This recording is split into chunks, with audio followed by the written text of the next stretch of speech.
Welcome, ladies and gentlemen, to Saturday. I hope you guys are ready for this show.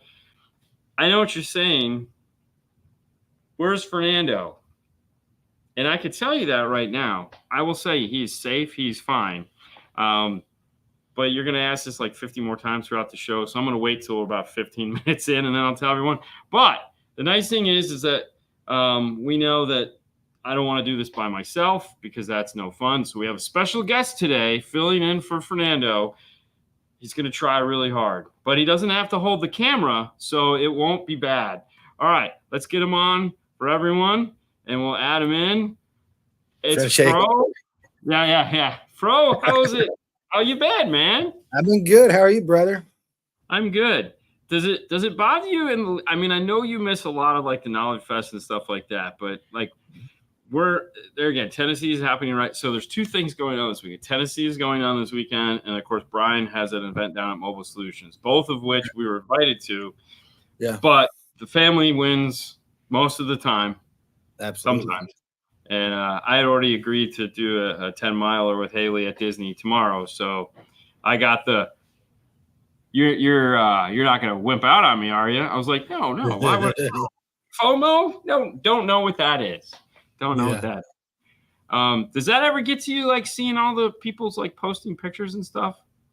You know, like this year Master Tech. More before. Well, yeah, Master Tech. Yeah, let's not go there. But I mean, there was a reason why, because I did the JL certification. But that's true. It's like you were there the week after, which was so funny. Right. But I mean, it used to bug me.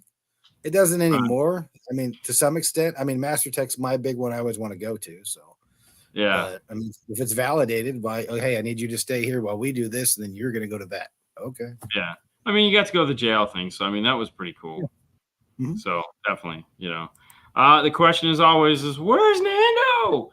So Nando's son had a fever last night. And so he came in late today, and then we worked on a car. And then once we got to the point where I didn't need him anymore, I was like, please take him home, because he's just up front whimpering and it was driving me crazy. So I was like, so I sent him home, and I immediately contacted Fro, and hard to believe he doesn't have anything to do on a Saturday better than coming on here. So although it is 2:00 in the afternoon there, so your wife. It's PJ day. It's laundry and PJ day for me, so I'll take it. There you go. I mean, I don't know what that is. So, but Fernando's okay. He's just wanted to get the kid home and in his bed instead of sleeping on the 5-star cot that we don't have up front. Yeah. So that's what's going on with him. Also, real quick, before we get too deep into this, we got to pay some bills. And so this is, what? We always bring them up first. Let's not bring them up first. Hey, guys, have you heard of this little company called Focal? They're out of France. But if you go to focal-america.com, you can find their American equivalent. Do you need a shallow sub? Do you need a big sub? Do you need an awesome sub? New subs are plentiful. Do you guys are Focal, right? Oh yeah. Have you done the new K2? Has the K2 powers? We have not got them yet. Yeah. I know we've ordered them. I just don't think we've even received them yet. Yeah, I don't think they've shipped yet. But anyways, head over to focal-america.com where you can find a ton of really cool subwoofers. We have these to play with that we still haven't done, believe it or not. We have so many, dude. I have so many subwoofers right now that need to get jammed into a car. It's not even funny. But anyways, thank you, Focal, as always. All right, so we're going to answer some questions today, but I would be remiss if I did not take this opportunity to pick from Fro's brain some of the knowledge that he has, because let's be honest, it's there. It's ripe for the picking. Let me put my phone on vibrate. So we were talking before the show started. We were talking about a job that we just finished, and I was talking to the customer, and we went down an interesting trail that when dealing with audio, specifically car audio or anything in that light in life, when you want more of something. So, for example, if you want more mid range, if you want more treble, or if you want it to be spicier, so or anything along those lines, you want it darker. Yeah. The things that we typically do are wrong, right? So if I tell you, I say, hey, I want more treble. Do you A, turn up the treble, or B, turn down the mid-range and bass? Typically, people, well, as for me, Yes. I would What probably you turn do? down. I would turn down mid-range and bass. Reason why is Correct. because I'm not trying to boost anything. So, Right. So, but yes, typically people will turn up the treble because they want more treble. The reality is you can't do that because there's a ceiling. And if everything is playing at the ceiling, this is, I think, where a lot of the gain adjustment comes in. So when we talk about this was funny because at CMA, I did a class with Rockford on gain overlap. And I went, when they first told me what I was going to do, I was like, oh, we're going to talk about like blending, and they're like, no, dial it back, Dean. We're going to talk about gain overlap. And I go, oh, like 5 dB, 10 dB, whatever. And he's like, yeah, we have a great demo, which they do. They play like 5 dB, 10 dB at max volume. So it's like, oh my God, Jesus, turn it down. Which turned out to be a really, really cool class. But yeah, to get a better tweeter, you would buy a better tweeter. Well, it is okay. All right. There you go. So anyways, now you just got done doing a big build. Is it done now? The Jeep Gladiator? Everything but the center channel. Everything else is built. So let's unpack that, because when you told me about this, I was like, so this is your last big build that you're going to do? And I had to get everybody involved because it got down to the wire. But yeah, it turned out pretty nice. It's JL C7 three-ways, 3 and tweet in the dash location. It's a 2022 Gladiator. It's C7s in the lower pods, of course. It's C7 components up above. It's 5 JL amplifiers. It's 4 10s. We did a seat lift and fit 4 10s barely under the back seat. The thing hammers, but I was amazed that you could fit 5 amplifiers in there. So the 5 amps aren't all technically being used yet. There's one amplifier. It's an 808, and it's because he's going to end up doing towers that on a bar that he can take on and off the top. Okay. And that one's just sitting dormant until that piece. Yeah, but you still had to fit it in there. I mean, did they go behind the seat? Yeah. Yep. All 5 of them are behind the seat. You could only see 4. Right. Just because I was so limited a room, and it's also got, because you got to have the hub to run the 5 JL amp. So that's under there. And then I also have to put a power supply. I had to put a power supply under there. It is shoehorned in there. Yeah. Because, I mean, that was when you told me you were doing this, I was like, where the hell are you going to fit all that? Yeah, I mean, I could even do 2 more under the front seats right now if I wanted to. Well, and there again, I was thinking do 2 at one underneath each front seat with the Metro bracket, and then 3 behind the seat, plus the controller. Yeah. I was like, nope. I because there's 2 batteries in the bed, and I didn't want to run wires everywhere, and it was so much nicer just to keep it centrally located. 100%. Yeah. Oh, I agree. A couple on the ceiling. Well, if the top didn't come off, that could be a possibility. Yeah, that's true. Now, hey, listen, guys, we are going to answer questions, so feel free to get your questions in. This is a full Q&A show. We have Fro here to help along with answering these questions, which is great. So if you guys have questions, get them up, and I'll start tagging them in the side here while we're kind of going through the conversation here. I want to see if I can find any pictures of it. Hold on a sec. Yeah, no, do your thing. Can you talk while you're looking? Of course. Have you guys had the opportunity to do the Rockford system yet? Are you guys a Rockford dealer? Yeah, we just got them in a week and a half, 2 weeks ago. My Salem store's done one. I haven't personally done one yet, so I don't know what the end result was. I'm sure the guy was happy, but well, I mean, yeah, you heard it at SEMA, right? Didn't you go to SEMA? I didn't go to SEMA. That was Anthony Twan. Oh, okay. Yeah, that's right. Yeah, it's all a blur, to be honest with you. Yeah. Well, here's if I can turn this. I did get my. You can see that. Oh yeah, that is the dash pod. Oh, the dash pod. Okay. Yeah. Nice. Oh, that turned out nice. Yeah. Did you do the that? upper pod's looking better. Rich Clapp did it. You know who Okay, Rich I is, was of going to course. say Mitch. Yeah. That guy's the master. I ran out of time and said, Rich, help. And he's like, okay. Rich. Yes. No, I thought you said Mitch. Rich. I was like, wait a minute. That's not his right name. Yeah, let me see. That is the enclosure. Whoop. Oh, nice. And then up on the top, we ended up taking the Jeep logo off the back of the truck and he put Gladiator. So we moved that to the inside on the top of the box.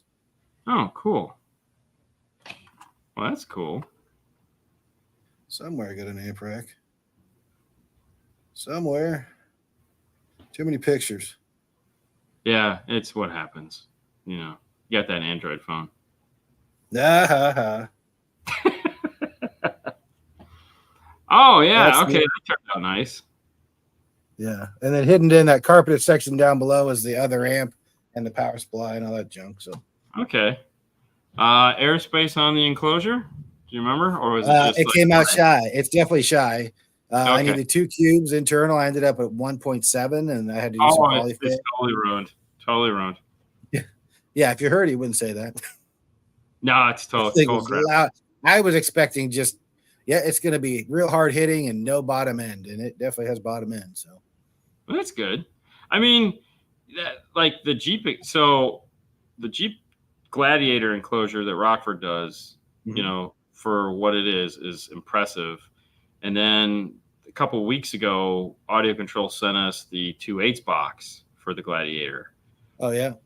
I was like, oh, this is going to suck. And then we turned it on. I was like, oh, shit, man. Yeah. Wow. It was actually really nice. Yeah, originally I wanted to do 4/8, but he's like, nope, 10s, nope, 10s, nope, 10s. Okay, it's yours. I'm on.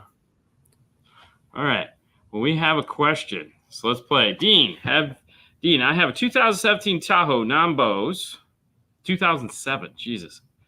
And I would like to install new speakers. I'm keeping the stock radio. Can you suggest a good OEM replacement speaker for the front and rear? Is it a classic? 07's that year. 2007. Yeah, I mean, it doesn't matter. At that point, the Bose speakers were all still 4 ohms, so it doesn't really matter. Yeah, so it's non-Bose, so that's cool. You know, this is one of those where it's almost like it's 2007. So Pioneer comes with the brackets in the box. So out of 2007, I think the Pioneer would probably be the way to go if we're keeping the factory radio just for simplicity of installation. Because I don't think Powerbase makes a GM plug and play that old. So I would probably look at. Yeah, you got to worry about the tweeter too. The tweeter location is pretty small in those. Yeah, it's but in the Pioneer tweeter is tiny. Yeah. I mean, there are several options you could choose. Yeah, just if you want something heavy duty, you're going to have a challenge putting the tweeter in. So, well, I was just thinking if he's keeping the factory radio, I was just going for Kiss. Pioneers would be fine. I mean, Hertz DGs would be fine. They'd fit. Oh yeah, you'd have to buy the brackets, but the tweeter's small enough to go in the factory location. Yeah, so, there you go. All right, there you go. 2 options for you: some DJs or some Pioneers. And everyone's probably going, "That's like the first time he's ever recommended Pioneers." I just finished off my build. Instruments sound really good, and they seem to be from the center of the dash, but voice still seems to come from the doors. How do I fix this? Woo! What kind of car is it? That's there again. What kind of DSP are you using? Yeah, what are we dealing with? Yeah, are we time aligning it? Are we using the factory radio? There seems to be more here that is missing. Yeah, because if everything sounds backwards. I don't know. Yeah. What's that? I mean, everything sounds backwards. Most of the time, the instrument should come from the side. The voice should come from the center. Correct. Yeah. So, do you have something out of polarity? You have a phase issue? Yeah, that would also try fading it from left to right and see what happens. See if it gets louder or things drastically change. That will let you know if there's something out of polarity on there. But definitely some more information would be cool. I know you didn't want to type a novel. Do you think there's a major difference between component speakers from $350 to $450 price point versus $6 to $8? Look at you already shaking your head.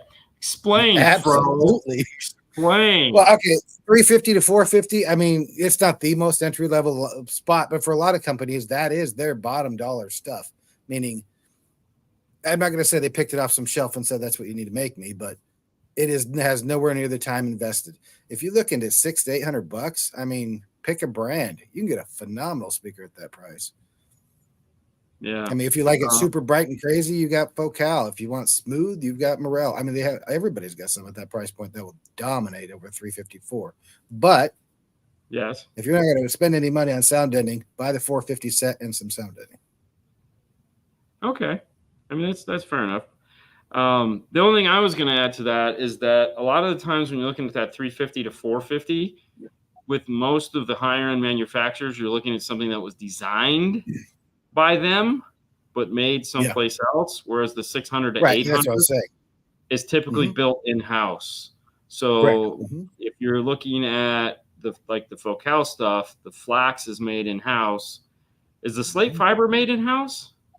I think so. And that's still over that. It's 550 retail. So yeah, but the access the access is definitely not. Is not. And then when you look at like Morel, like you mentioned, Vertus line is the first made in house. The stuff lower than that usually is designed but manufactured somewhere else. Depending on how high you are up, it may come with a tweeter that's built in house. It just depends. Like if you're talking like the HEs, no, but so yeah, that's also a factor in that one. Good answer. Yeah, and even with amplifiers, typically it's kind of the same way. A lot of them are in-house designed, not usually built anymore. But well, designed in California. Line is like, I want that one. Yeah. Hey guys, should I get a high 10 for my Silverado or hold off? Any updates in the works for the high 10? Oh, that one. You would. So, have you done the Silverado high 10 install where you pull out that centerpiece and put the new high 10 in? I've only done Jeeps and Toyotas. So have you seen it though? The one where they make the center dash replacement? Yeah, that's it's like a 15, 16, that style. Yeah. Huh? Yeah. Like that one is super sexy. And I would not, if that's what you have, I would definitely do that one because it's the way to go. As far as updates to the high 10, it's a safe enough bet that yes, there are going to be updates to the high 10. When you say wait, okay, if 2025, 2026 sounds like a time that you're willing to wait for, then yeah, feel free to wait. But that's really what we're looking at in the radio world right now is that, and that's across the board, man. That's pretty much everybody. We talked to these guys. There is nothing new on the horizon until like then. And even the new stuff is like just updates to current stuff. So these head unit manufacturers are slowing down drastically. It's almost kind of pitiful. At this point, I would just be happy for updates, on old stuff. Yeah. To make the stuff just work. I don't know if you and I talked about it before, but I was at a Kenwood trainer when Seth was still there, and he's going through the slides, right? And I'm like, wait a minute, you said that's a 709, and the 709 has like no face. Yeah, I got one right here that we've been testing and adapted for them. And I said, pull that slide back up when it was over. He's like, well, I closed it. He's like, why? I said, because that face was like a quarter inch thicker. You said it's a 709. He's like, well, that might be something up and coming. That might have been the wrong. It was probably the wrong rate. It was probably a 706. Because remember, the 706 was right. So the 709, so the 709, 809, they got that new display screen and with the 1/8 inch. And that, like, we lit a fire up their ass for that one. And no kidding. I have, so just so you guys know what we're talking about. I have mine here, and this was the problem, is that there's no space to go into a dash kit. And so a lot of these, this is almost unusable to put into a car.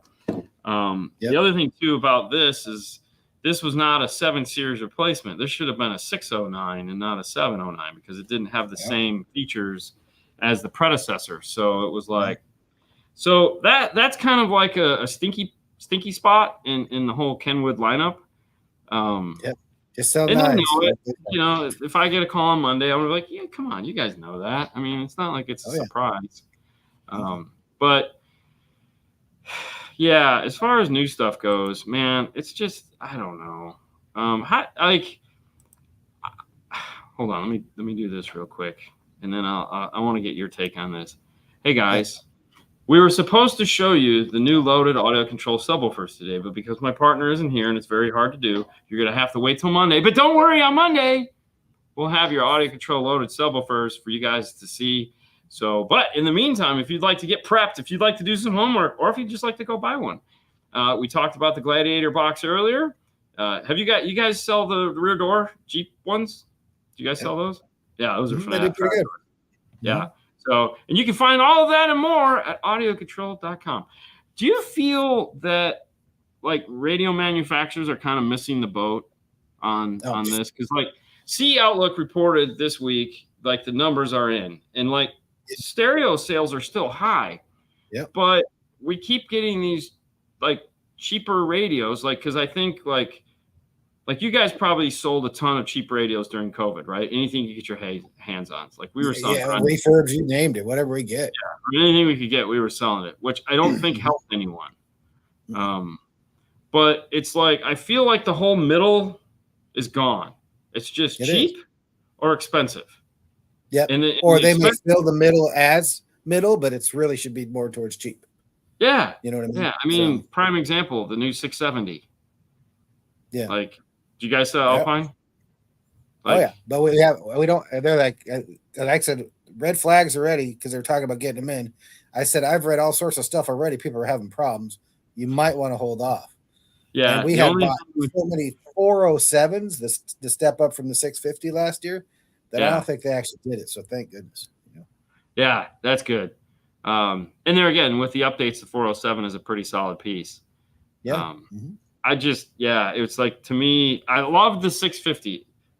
The last year and a half of the 650 were fabulous. Like, by then, I was gonna say from the beginning. The beginning was a nightmare, and now we're back to it. It's almost like we're living this over again. We're starting all over again. Yep. And it's like, come on, guys. Like, I think the one thing that kind of torqued my screws as it was you're going to put an RGB controller in it, not let it control other people's RGBs. Like, why would you not just use a standard RGB power or ground, and then red, green, blue? That's all we need. Have that output. There you go. Yeah. All right. Dean, Exelon 6903s with an X302.4. Should I run speaker per channel or bridge and run components? How would you do this? Bridge it or run it active? Active. For sure. I mean, it's got the passive crossover, so it's kind of a bi-amp. Which is fine. It's just fine. It's just so you can adjust levels between the 6x9s and the 3.5s. Bingo. Most important thing you're going to run into is level control between the 6x9s and the 3.5s. That, I cannot stress that enough, is the most important thing. And until you've experienced the joys of controlling the volume between those two, like we said earlier at the opening of the show, how do you get more treble? Well, how do you get more mid-bass? Yep, same way. Turn on the treble. Yep. Three-way components over two-way set. Positive and negatives of each. Amp is 75 per channel. Would be running passive, most likely. Have you had a chance? Passive. 2 ways. All right. Well, have you had a chance to hear Brian Mitchell's pickup truck, the red pickup truck? Okay. What? It's been around for years. Like, it's been at events you've been to. Oh, I know. I'm just trying. Well, because last time, we went somewhere with him, but I don't think he was driving that though. Might not have been. You would have had to done critical listening in it because his Cadillac was at the last time I was at MasterTech. So, which is amazing. It's a three-way set, right? Yeah. Definitely one of the most amazing. That's not passive though, is it? No, God, no. It's Brian. Yeah. But he's saying passive. The point where I'm going with this, I should say, is that in the pickup truck, he's got a two-way set. Mm-hmm. In the Cadillac, of course, he's got a three-way set. Yep. He wanted to tear the truck apart and put a three-way set in it because he's never run a three-way set. I, of course, was like, just run the two-way set and see what happens. Yep. the truck is one of the most amazing trucks. People sit in that and go, wait, what do you have in here? You know, because he's done an excellent job at that. So it's kind of made him rethink the whole process, two-way versus three-way. The reality is if you have 3 spots for speakers, fill all 3 spots. Whoa. Yes, that's true. Just turn on the light. I don't know. I didn't turn on anything. I don't know what happened. The camera just adjusted. Yeah. And it's gone. Yeah, and it's gone. If you have 3 holes, fill 3 holes. If you have 2 holes, fill 2 holes. Don't go out of your way to put a 3-way in, especially if you're going to go passive. I don't think it would make sense. Would you agree? But I mean, I'm assuming if he's going passive, it's not DSP'd. Yeah. But you need to get something with a crossover that has enough adjustability, because typically when you do passive 3-ways, that mid is so loud, it's hard to tame. So, have you seen the audio control 3-way passive crossover? Yep. Hold on, let me move. Yeah, I was gonna say, let me move the Mobile Solutions dual router station out of the way. Brought to you by. That wasn't a plug. I know. I'm just. So when Audio Control came out with their speakers, they didn't come out with a 3-way set. What they sell is a 2.5 and a 6.5 combo. So then they came out with this guy here. Right. They came out with this guy here, the PNW XN3. And the reason why I found it interesting is because it can be 2-channel in, 4-channel in, 6-channel in. And why it would be that, let's say, a 4-channel amp and you want to use 2 outputs through the mid-range and the tweeter, you can. But it has attenuation on the output side. So if you want to, it gives you more blending. So you have attenuation plus or minus or 0, -3, -6 on all the outputs. So if you are going to be doing a passive system, this gives you a ton of passive control so that you can do the blending. So like if the tweeter is right here in front of your face and you can flick switches to make things sound better. So that's a really cool piece that I don't think people have. I don't think a lot of people understand what it is, other than we've done a video on it. It really explains it. Right, for sure. Mike. What's happening? All right, let me get down here some. I have a buddy looking for powered sub. I use the 8-inch from Kicker a lot. However, I have never heard the 10-inch. I'm curious your opinion between them if you've heard both. I feel the box size is about the same, so I would actually think the 8-inch might sound better. Your thoughts? Now, what he's talking about here is the hideaways. You know, the little things that we hate with all the fibers of our being. Yep. But the rest of the world, believe it or not, thinks these things are great. And I found out the hard way that apparently a lot of people like these, because when I was at Kicker, I said to Lori, I said, you guys need to stop making these. And she goes, you do realize we sell containers of these, right? I go, containers? She goes, yeah, we're coming out with a 10-inch. That's how popular these things are. And I go, well, then keep selling them. Never mind. I'm going to shut up and go over here. Now, I have heard the 10-inch as opposed to the 8-inch, and I would go with the 10-inch. I would too. And, the 10-inch actually interesting though, because if you hold them both, the 10-inch almost feels cheaper, but it definitely sounds better. That performs. Yeah, they got really good Martian technology at that place. So yeah, go with the 10 for sure. They are about the same size. Actually, it almost feels like the 10 is smaller, but yeah, it works really nice. Yep. I don't know how so I don't like them under a seat though. Like, you know, put it under my seat like it's supposed to be. Go put it in the back of a car. Way more bass. Well, the secret is to make sure you mount it properly. Yeah, that's true. It has to be in the vehicle. Oh, it's a bass shaker. Well, that's it. I mean, it has to couple with the vehicle so that it like, you know, does its thing. But you know. Just to bring everybody back up to speed, Fernando, I sent him home because his child was sick. So he is fine. However, little Fernando Jr. Has a fever and feels like poo-poo. So we were done. I was like, hey, go home. And Fro volunteered to take his spot. So fair trade. I did. You know, what's that? I did. Yeah. Any experience with Karma Aspect 6-component set? Any listening experience? Have you even heard of Karma? Yeah, exactly. I know who they are, but no, I have not had a chance to play with them. There are a lot of brands out there, and it's hard to correct the Hideway. It's hard to, it's always interesting to hear like different, like, hey, I have this, or have you seen this? Like, I know in Vegas, you were at Vegas, right? Tell me, were we at Vegas? I feel like you weren't at Vegas. Man, Nope. these shows are all blurring together. It's ridiculous. Because at Vegas, Rich from RVDFL.com brought in these guys that ended up, the deal didn't work out, but they had this really super weird woofer that had this, it was a shallow mount, and it was all voice coil and magnets all the way around it. And I know we talked about it originally. I think they're out there now at Tennessee. I think they went to there, but it's like, it's named after, it's the same name as like a alcohol company, which I think is always strange. Do I still have the sheet of paper? I know it's like show and tell here. It was up here on my bench, but I lost. Anyways, it's always neat to see new stuff from different, like different brands, that like, oh, I've never heard of that. And just to see how they do. And then sometimes you get what you expect. And sometimes you're just like, yeah, that sucked. Or, oh, wow, that's amazing. I very few. Well, here you go. Just got some Karma Aspect 3s, custom 1L pod. So there you go. I will try to remember, and I will go check them out. Hi. Mosconi Barney works only with Mosconi products. A new Mosconi Pro 230 product also came out.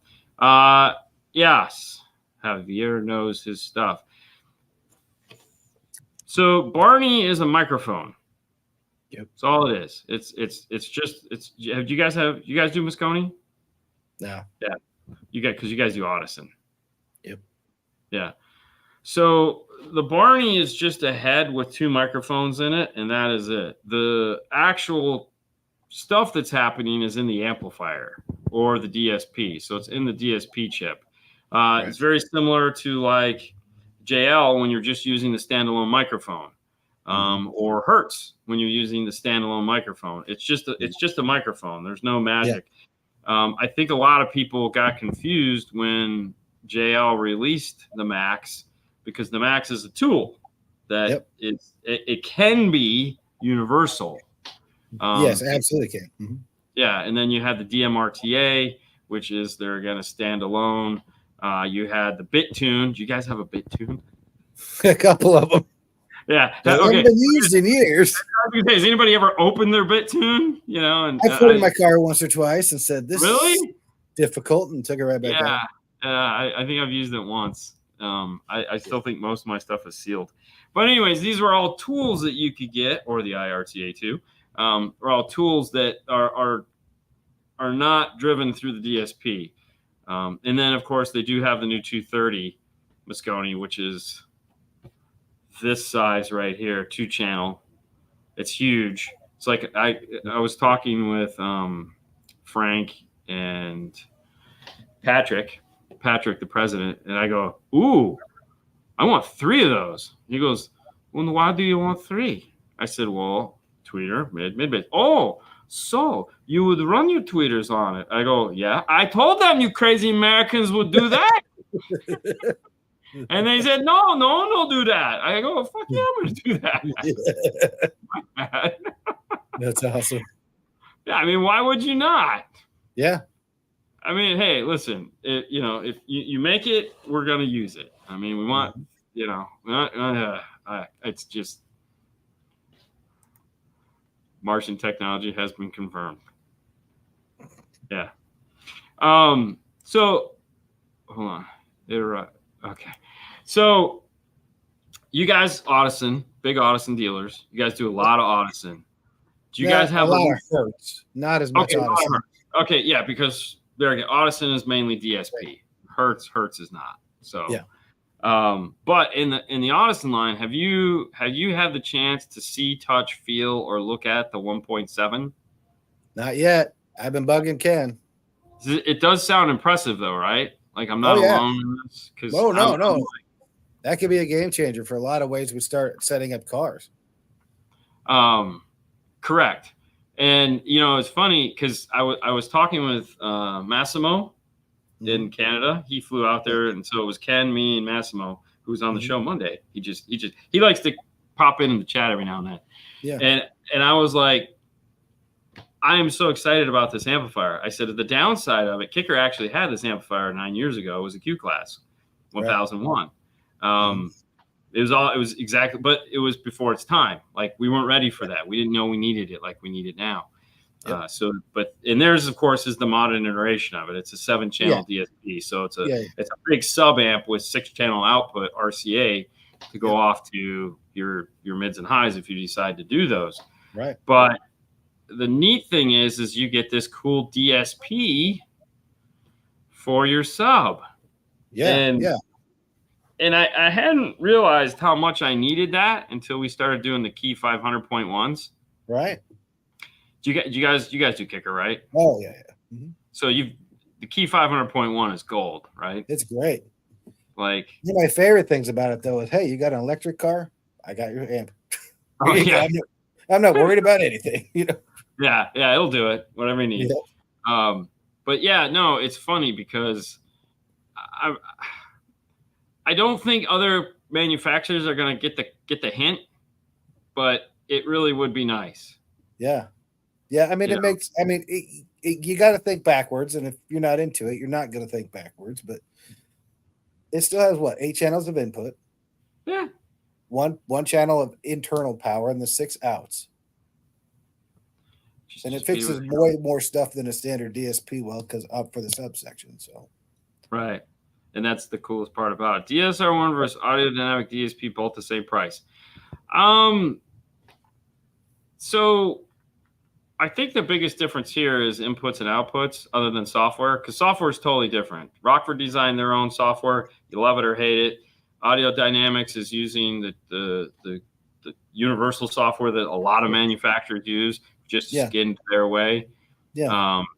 If you want to go full iPad, there is nobody that makes a better iPad software than the DSR1 software. I don't care who you are, what you're doing, the universal software, it sucks compared to the DSR1 software. DSR1 software is the hands down best mobile device software there is.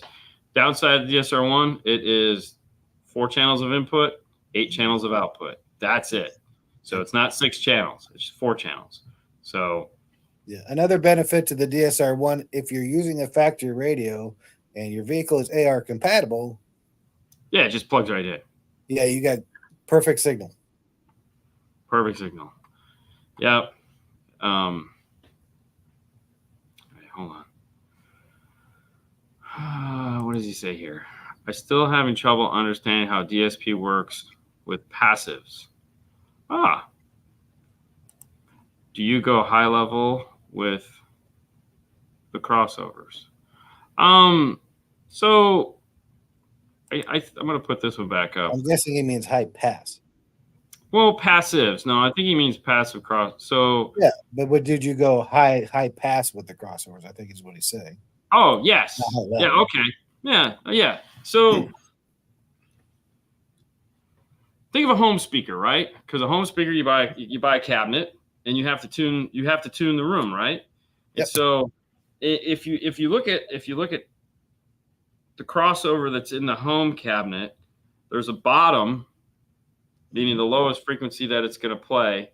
Yep. More than likely, if it has a subwoofer in there, then the bottom is going to be infinitely to the floor, but then there's going to be a top on the subwoofer, meaning how high it can play up, which is going to dovetail into the bottom for the mid range, and then how high up can the mid range play, which would be the bottom or the mid. The mid-bass, mid-range, and then tweeter. So there's, and the tweeter will play up until it naturally rolls off, just like the subwoofer will play until it naturally rolls off. So you still need a bottom for the mid-range. I think that's where a lot of people get confused when you see a passive crossover. Yeah, it's just a top and a bottom. So bottom, how low will the tweeter play and how high will the mid-range play up to? All that passive crossover is playing with where those two things happen. Right. And if you're Sony, you don't even bother to do that. You just have a high pass crossover, and the mid range just naturally rolls off, which is strange as hell. But that's how the speaker was designed. If you design the speaker really well, you don't necessarily need a passive crossover. It'll do it on its own. Yeah, so. and the characteristics of whatever it happens to be in. Home is obviously way simpler to deal with than whatever car this randomly has to be in. So right. Now, as far as the EQ portion of it, that's the easy part, because if you got 32 bands of equalization, 5 bands over here in the end are going to be for your tweeter. That's it. So like when you're adjusting these bands over here, the global EQ, it's not affecting the subwoofer, you know. And at the crossover point, there again, wherever that happens, that band of equalization, it's either going to go up or down. That's because you're either going to get a bump or a cut. Yeah, in some ways, at crossover points, it's much easier to be passive than active because you're constantly in the switch. Doing. Yeah. Yep. But it's you still have to use that DSP to provide the low crossover or the high crossover point for the mid range, and that's it. And then up from there. Now, as far as time alignment goes, that can be fun because you're now time aligning for a whole array, and at that point, I feel like measurement kind of goes out the window. Go to the mid bass, and that's all you can do. Well, and everyone says go to the mid bass, and I've honestly found better at mid range. It all depends on the location, but yes. Correct. What I'll do is I'll just pay polarity pop, and I'll just keep adjusting. I'll just keep adjusting until it centers up, and then I'm done. Yeah, because it's good. There's always going to be a drift. Oh, because it's just an array at that point that is just. You're not doing individual speakers, but it'll still sound fabulous. I mean, the Tundra that just left, you know, there's 1 and 2 channels for mid range, 2 channels for mid bass, so it was active, but time alignment wise, it was global. So I just sat in the truck and just kept hitting the button until it centered up, and it's like made it sound like the center channel worked. He was like, "Oh my God, you guys kept my center speaker?" I go, "No, it's sitting right there on the floor." Oh, wow, that's great. I was thinking 8 channels, 6 active, 2 passive. So the other thing too is that if like when you look like a Mercedes or BMW, what are you getting? The mid range and the tweeter are both on the same channel. Yeah. Plus they're usually so close to one another. Why not? Right? Yeah. Yeah. Who cares then? Yeah, time wise, it makes 0 difference. I mean, if you can hear that, whatever less, 0.000 milliseconds, you're lying. Actually, you're not telling the truth at that point. Yeah. What do you got here? Sony GS300 components, or Morel 603 components, active with DSR1. Which one would you do, Fro? Morel. Why would you do Morel, Fro? I've heard them both. That's all I gotta say. There you go. I mean, being politically correct, they're both pretty nice. But yeah, I'd still do Morel because pay attention. Morel posts in their owner's manual their crossover points. So by all means, use their crossover points. Hey, we're going to take a moment here because we want to talk a little bit about our newest Arc Audio. Is the newest advertiser here on the channel. We've been doing DSP trainings, showing you guys little bits and pieces of what the DSP will do. However, we haven't really talked about the Blackbird or its companion amplifier, the Nighthawk. So we thought we'd do today, in bringing this to your guys' the forefront of it, is let's talk a little bit about the Blackbird. Do you guys do Arc Audio? We don't. I wish we did. So we brought them in exclusively just because we wanted AR capability from them. So they have the Blackbird and they have the PSM Pro. The PSM Pro is literally, they took all the harnesses off of a DSR1. Yep. Because you can do AR at a PSM Pro. So it's the other iData compatible DSP. Right. So let's talk a little bit about specifications on the Blackbird, just so you guys know. It is 8 channels of power along with 4 channels of RC output. So it is a 12-channel DSP. It has 75 watts by 4 at 4 ohms and 125 watts at 2 ohms. It is bridgeable, and if you bridge them, bridge pairs are 250 watts per bridged pair. So you could do a lot with this amplifier. One of the reasons why they only make the 8-channel is because if you want a 7-channel, if you want a 5-channel, you can build all of these cool things and have a lot of fun with it. You can also use it as a 6-channel, which is what we've been doing a lot. And that's where the Nighthawk comes in, because the Nighthawk is your next amplifier in the line. So if you're like, hey, I want to have a sub amp, or I want to have a bigger mono amp, that takes us over to what the Nighthawk can do. Just let me pull that up here and get my specifications. So the Nighthawk, really?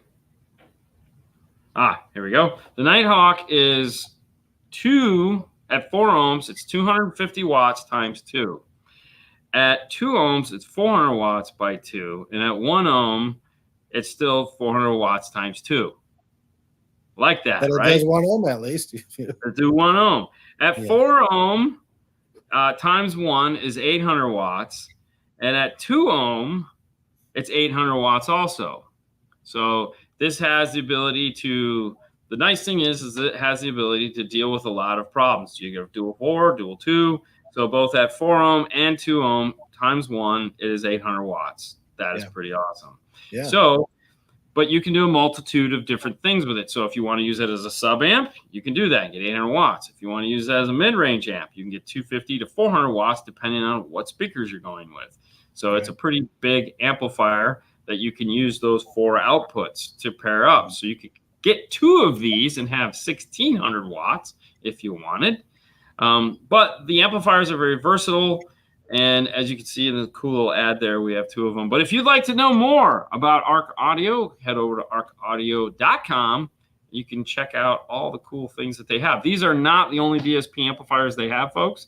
They actually, one of the cool things they do is that you can buy an amplifier, it's almost like the audio controller. You can buy the LC 1.800 and you can buy the D1, or the LC 6100 or the D 6100. Right. You can do that with Arc Audio. But the nice thing is if you bought the non-DSP'd version of it, you can send it back and have the DSP put in. Oh, nice. So that's one of the really cool features that they're, again, nobody ever talks about, but yeah, of course. Yeah. They'll do it. I was like, well, that's kind of cool. Why doesn't everybody ever mention that? Because if you screwed up and bought the amp, and if it's like, hey, I wish I would have bought a DSP. Send it back. We'll put the DSP in it and charge you for that. Wait, what? That'd be pretty cool. Yeah. All right. On to the questions. Is the class? Yes, it is a Class D amplifier. They're all Class D amplifiers. To answer that, yes. They're tiny. They're very tiny. I love it, man. We just got them in, and basically what happens is you're either going to get a Blackbird or a Moscone 1. So it's like, which one do you want?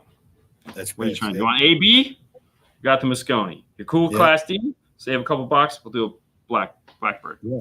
Because they're freaking. They're both installation wise. It's about the same. Hold on. What is Mike doing?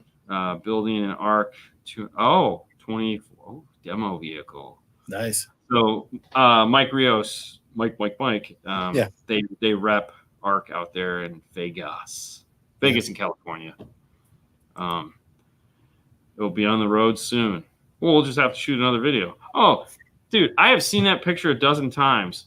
That's me in the background. It looks like you got a camera in front of your face. Yeah, that was that Master Tech, not this year, the previous year. I don't know why it never occurred to me that that's me in the background of that. I love Mike. All right, hold on. Let me go back to Wayne's question here. Does the 4-channel Kenwood XR amp run hot? I have gain set 4 ohm per channel, and it gets extremely hot. Any suggestions? Thanks. I appreciate it. So I don't think they get that hot. I mean, they get hot, but not like Rockford small chassis where they burn your skin off. But those will burn your skin off. That will totally. What is it? It's God. I was gonna say either Raiders of the Lost Ark or David Carradine, where he had back in the day, where he was the karate guy. Where in the Kung Fu. Kung Fu. But the man of Kung Fu, remember he had to grab the hot thing and he burned the two things in his arms. Yep. And carried it across the room and set it down. You need some Rockford branding. Just put your arm against a 1500. Yeah, totally. Yeah. Dude, so did you see where at the CMA they were doing Rockford tattoos? Yeah, really? You could get a free. They had these two girls. They did about 25 tattoos. They had like 4 designs to choose from. And let me tell you what, they were like these girls were badass. Like the tattoos they like had to do a playing card and the lines, like, cause lines are what make or break tattoos. Yeah. Dude, this girl must've had freaking hands of steel because like they were perfect. I was like, holy crap, these look great. So yeah, it's pretty awesome. Thank you, Bubba. Kung Fu Grasshopper. There we go. Everyone knew what I was talking about. But the reality is all of these small amplifiers that are compact like that do get excessively hot. Okay. There's no question about it. They get hotter than if you've never had. Don't those have a fan? No, those are the super thin ones. So the bigger 802.5 and I'm sorry, the 901.5 has a fan. 901s. Oh, okay. But the little ones are, remember, they were 3 CD cases tall. Right. Yep. Yeah. They get hot. Mm-hmm. they definitely get hot. Because they're tiny, man. And that's the way of the new world. Heat. Yeah. Small hot amplifiers. All right, hang on, let me come down here. Whenever I hear Blackbird, all I can think about is Alpine GPS. Yes. Oof. Yes. Yeah, I think everyone has their bad story with that. Yeah. How does the audio control 3.5 speaker compare to the Kicker KS 3.5? Which one sounds better? So that's always the fun question when you ask somebody if something sounds better. Yeah. I don't carry either one of those, so I'm just gonna say go with the audio control. The audio control is pretty intense. It is pretty intense. Now, the thing you have to remember about the audio control, the 3.5 comes in a 2 ohm version. Okay. Yeah. And the reason why it comes in a 2 ohm version is because the factory speaker in the Alpine Jeep system is a 2 ohm, not a 4 ohm. So what would happen is you put that 4 ohm speaker in, taking out that, and it would automatically sound like total dog doo-doo. Yep. So they made the 3.5 2 ohm so that you can keep the power output and get the tweeter. So that is something to consider when comparing it to the KS 3.5, is that if you're going to be running it on its own 2 channels and you're running a smaller amplifier, the audio control will be louder because it is 2 ohm and it does sound good. So there's that to contend. It's like, remember, Jeff Smith listened to these things, so they suck. Be like, they wouldn't have been on the show. I mean, you would think. I mean, there's always a price point. I'm sure Jeff wanted it to be better than what it was, but here's a $1,000 3.5. Yeah. Well, I have the $750 Illusion sitting right there. That's what it said. Illusion C3CXs. Yep.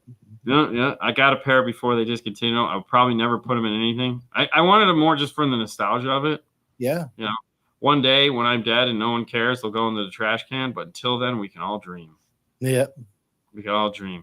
Dean, are your thoughts on Sundown Salt Series amplifiers for mids and highs? I understand you do not utilize them, but wondering what you have heard through the grapevine. I've heard they work great. I don't know anything about them. Yeah, I mean, it's a Class D amplifier. Sundown makes a quality product. I'm assuming they sound is, good. I mean, listen, when you look at like benchmark, Sundown is like the benchmark, right? When you're talking about that, So yeah, that category, yes, absolutely. they always come out with stuff that doesn't suck because they know that everyone is looking at them to be the benchmark. So yeah, I have to assume, and just what everyone else has said is that it's a good amp. I don't think he would come out with crap. Yeah, no, I mean, from my experience in that group, because I have a few people that are really interested in my work, Sundown is the company that hits the right price point with great product. Because I think there are definitely better products, but obviously the price is so much higher, and then you've got other products which are lower, which do not hold up to like what Sundown can do. So, what do you read? All right, everyone is telling us about their wonderful 3.5s. Kicker or Kenwood? We do way more of the Kenwoods than we do the kickers. That's just what it is. But it's mainly because the Kenwood fits. Just go to Illusions that Dean has, and you'll be very happy. You'll have to find him on eBay for some odd and active, How can get the DM RTA from you guys? You call Paul and see if he'll order you one. I mean, if you're looking for the audio control DM RTA, I mean, it's still available. Yeah. Hopefully we're going to get the new software on it this year. It wasn't just, but there was an update. I don't know how to about a year. Well, that was for the DSP. Oh, that was for the DSP, right? Yeah, they yeah. I mean, we'll see. We'll just say that. What's it say? Thank you, and thanks for the wooden engraved autograph you made for on the gave me from to my okay. Hey, you're welcome. Hello, how are you? All right, one more. Dean, will the IRTA work with new iPads with USB-C? Yes, actually they will. There is Apple makes we did a whole video on compatibility from aux to USB-C because there are a bunch of them out there and they all suck. So here's the thing. Apple makes an aux to USB-C. The problem is that's the one product that apparently they made a shitty cable on. It's the only way to say it. So you got to buy two to find one that actually works. If you have the old school aux to Lightning and you get the universal Lightning to USB-C, those actually work fabulous. And they're cheap because the problem with USB-C is if it's going to be passing audio, there has to be a DAC inside of the chip. And depending on which one you get, it's going to have a crossover on it, which totally sucks and steal. Whereas Apple's is 20 to 20. It's full bandwidth. Again, we have a video that shows you all this. If you get the Lightning to USB-C adapter, it doesn't have that. So it's just a pass-through because it's in the Lightning chip. So those you can get universal, and those actually work really well. But yes, as far as USB-C goes, 100%. We're using it on the USB-C now. I actually have, so Marty, who said hi earlier, Adam's check is, I gave him one, or he got one at CMA. So right now he's an Android guy. So he's going through testing a bunch of the Android RTA apps. And everything he's testing, I'm having Christian, who's always, Mr. I got to buy everything. He's testing over here all the apps that Marty's sending me. So right now we're trying to get Android apps that don't suck so that everyone can start using. So Fro can get one and use it. And I do. But I also have an iPad. So. Well, yeah, there's that. But so maybe I'll send you the list so that you can test it on your phone. Because there are a couple Android apps that are showing promise, which is nice. But yes, it's we're excited about that because everyone is like, why don't I hate what ifs. What did I what if, Mike? Or Miles? Jeez. All right, hold on. Maybe attention on DSP is worth the extra money. Yes. Yeah. Yes. Depends on your setup, but it could be, yeah. Mm-hmm. So really when it comes to buying DSP, the most important thing of buying any DSP is the checklist is how many inputs do I need? How many outputs do I need? Yep. That's it. Those are the most important things. Like I was designing a system for a Gladiator, and I'm probably going to end up doing ODSON because I need 10 channels of input and 12 channels of output. So it's either going to be ODSON or Hertz. ODSON, I can do the little expansion thing on the side so I can get more channels of input. Hertz Helix has the inputs. Right. So it's always how many inputs versus how many outputs. So how many channels of input do you need? 10. Oh, yeah. You got to have expansion card then. I got to use the expansion card. So it's gonna be one of the two. It just depends on what I feel like doing that day, and how much. So I like the ODSON because the input EQ is easier to use on the ODSON than it is on the Helix. Yeah. They're both auto. Yeah. Sort of. Yeah. But you know, I don't use the auto. I just skip it. Go do it myself. I mean, or just use Ken's auto button. Hey, Ken, log in and auto this for me. Yeah. Hey, man. It took me 10 minutes. Yeah. So, anyways, all right. Let me do this real quick. Let me shut that off. And it brings us to the interesting portion of the show that I have to thank you for spending your time with us tonight. And, Fro, for those of you guys don't know, this is Fro. If you're interested in going to see Fro, if you're in the Pacific Northwest area, he's out there, works at Stereo Kings. Which Stereo King are you at? Pick a day. Lately, there you go. Lately I've been at the Portland location more than most. Okay. And then Gresham is my other hub. So there you go. So you'll know those words if you're in that area. I'd like to thank our ads for the show. People that pay the bills. Audio Control, Moscone, Gladen, Focal, and new to the program, Arc Audio. Thank you guys. Thank them for helping us pay the bills here and produce this show. Fernando is okay. He's just at home with a sick kid. I think we've all been there before. He'll be back on Monday. Have no fear. We'll be back on Monday, and we'll answer more of your questions and have a great time doing it, as we always do. And we'll, of course, have the audio control subwoofer out here for you guys to touchy-feely. Well, we can touchy-feely, and you guys can ask us questions about it. That's about all I got. You got anything else you'd like to say before we call it a night? No, we're good, brother. Just glad. Thanks for having me on. No, thanks for volunteering to come on. You guys have a fabulous weekend, what's left of it, and we'll